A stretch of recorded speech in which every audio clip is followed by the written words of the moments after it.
Hey there, folks. Big T here, and I'm back with another video. And oh no, it's over. Just shut down shop right now. Close it up, Nintendo. It's over. There is a Nintendo Switch killer coming to the market. Well, maybe. Probably not. If it does, nobody probably will care when it comes. It'll probably be forgotten within a few months. But it's coming. Alright, guys, so if you haven't heard, coming out of CES 2020 was this device by Alienware. I'm not sure what they called it, but I'm just going to call it the Alienware Switch because it's basically design-wise made to mimic what the Nintendo Switch is. It's a quote-unquote portable device because that's still a question. It has detachable side controllers. Just they look like Joy-Cons basically. They're a little bigger, so that's kind of a plus. But the device itself is bigger as well. It's made to run, basically current gen PC games. Obviously, the settings will probably have to come down on a lot of that stuff. And yeah, so it's just a more powerful Nintendo Switch, which is something we obviously want, right? Because a lot of these Nintendo fans around here are going bananas talking about the Nintendo Switch Pro. The rumors, and is this going to be a thing? Oh my goodness, we got to have a Nintendo Switch Pro, please. I don't like the power, the white Vaseline across my Nintendo Switch screen. I can't see anything. It's blurry as hell. 520p or whatever you want to call this, 540. Come on, Nintendo, you could do better. So a lot of people are speculating because there's anonymous people coming out, well, maybe not anonymous, but anonymous sources, and the Switch Pro is coming to compete with these super powerful consoles, home consoles that are home boxes, and Nintendo has to do something to counteract those new devices coming, or it'll be forgotten, even though if it was about power, nobody would have bought a Switch to begin with. So I'm not sure about what this fear is about new consoles coming, taking the steam away from the Switch. The only thing that's going to take the steam away from Switch is a lack of video games coming to the system, and I don't see that happening for at least another 2.5, 3 years probably. Nintendo is keen on that. But anyway, back to the Nintendo Switch killer, this Alienware Nintendo Switch handheld device, which obviously runs Windows. So everybody loves Windows, right? That's what we want in our gaming on-the-go console, is to have to go through Windows. I mean, I think people will just stop and think for a few seconds about being worried about this. Then they would see that this isn't going to be a very viable thing. But anyway, Nintendo fans are very nervous. A lot of us are very nervous about this device coming out and snuffing Switch's momentum out and just destroying it. And I get it, but if you actually are worried, and a lot of these guys are worried, they won't say it outright. They'll start giving you reasons why this device is going to fail, even though most of those reasons, if you thought about it, it's not, most people, you could figure it out. And I don't know if it's going to fail, but it's not going to hit like a Switch type of market, because the number one biggest problem is that it won't have Nintendo games.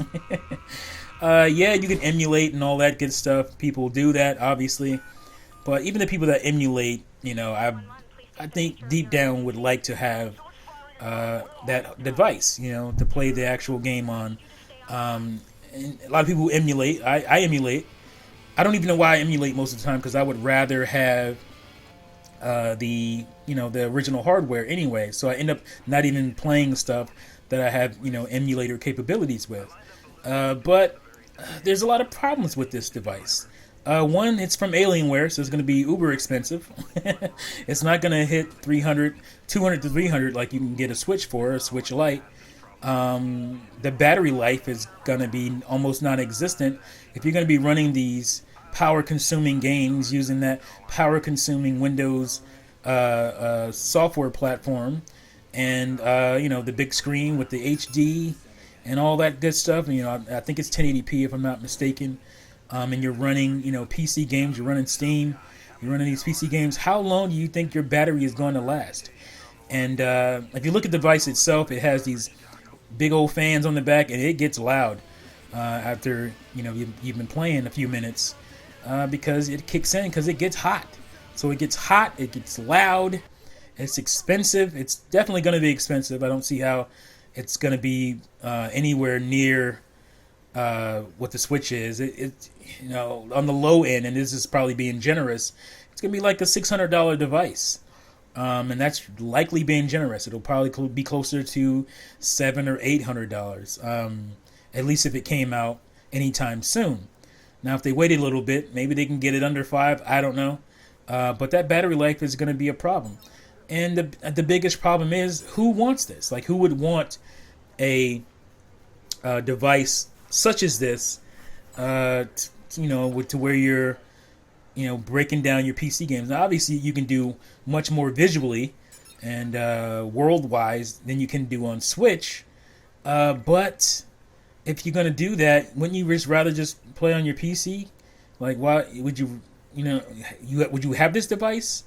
Would this be a convenient device for you? Whereas, Switch is a dedicated handheld. You don't have to deal with operating systems. You don't have to deal with a lot of stuff when it comes to the power consumption and the so-called portableness of it.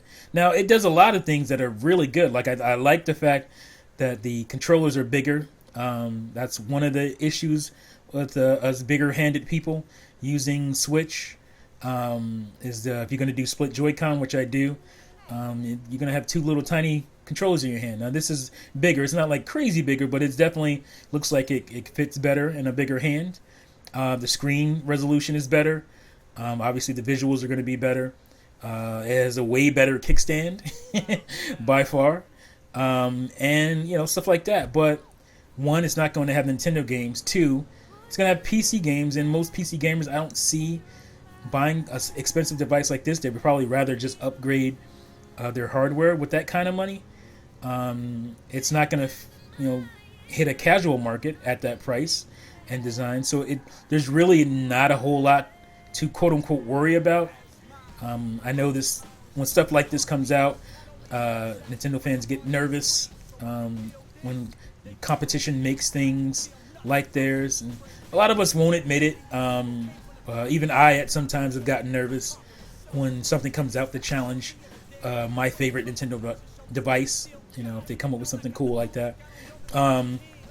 But usually it's a half-hearted venture by the company, so it usually is not it doesn't really have a chance to compete with a Nintendo device, and there's usually nothing to really worry about, and I say quote unquote worry about, because at the end of the day, the Nintendo Switch is it's just going to be way more convenient than this device. It's going to be way more cheaper, obviously, and it's going to have a set group of games that everybody already wants, and you can get this device, you can run your Steam off of it, you'll have a bunch of games already on it and whatnot. I can see where it'd be cool, especially for somebody like me, where I have, even though I do have a PC, a gaming PC, I find it hard sometimes to turn on my gaming PC and play video games off my PC. And so using a device like this would be better. But at the end of the day, it's still not a dedicated handheld. I can see myself wanting to do other things with this device. Some of those things are something that, features and whatnot that the Switch should have at this point. And if anything, something like this could come out, and if it does moderately well, it would push Nintendo to bring stuff to the Switch that we would want. So it's kind of a win-win. Maybe not for the company if it doesn't do well, but it's a win for Nintendo fans who might be a little nervous because, if this thing comes out and does relatively well, I think it will push Nintendo to add certain features and whatnot that a lot of us obviously want. And there's nothing, again, this is a conceptual thing. CES does it a lot. Some of this stuff takes years before it actually comes out. This thing may never come out. It may just be one of those prototypes that we never see actually on the market. So, but it's a very interesting device. It is interesting. It obviously is going to be powerful and do some cool things. And that's, I could see myself wanting to play. But for me, like I said, buying new full-fledged retail size releases like $60 games. I rarely do that on my Steam account anyway. I'd rather just buy the console version of it and play that, and because I actually own something tangible in my hands, being that disc and the artwork and whatnot. So that's just I would rather do that, and that's why I rarely buy anything like a big new game on my PC. So I just end up playing old PC games and indie games and whatnot that I have on my Steam account. So it's cool. Like, I like the device, I like the conceptually, but if you start to look into the bones, the meat on those bones of this device, you'll see that it has a lot of pretty big flaws that may be hard to overcome. So don't worry, I don't think it's gonna do anything to the Switch. And if it does anything, hopefully it'll be something positive, because the Switch could use some features that a lot of us really want, and a lot of us act like it's not necessary. But there we go, guys. That's my video on this. Beware, the Nintendo Switch killer is coming. It's coming in 2025, and by then Nintendo will be on to something else that makes a lot more sense for the market at the time. So there's nothing to worry about. Anyway, that's it for my video, guys. Thank you for watching and listening. Make sure you subscribe if you haven't subscribed. Hit the notification bell so you don't miss any of my videos. Hope you enjoyed it, and I'll see you fools next time. Peace out.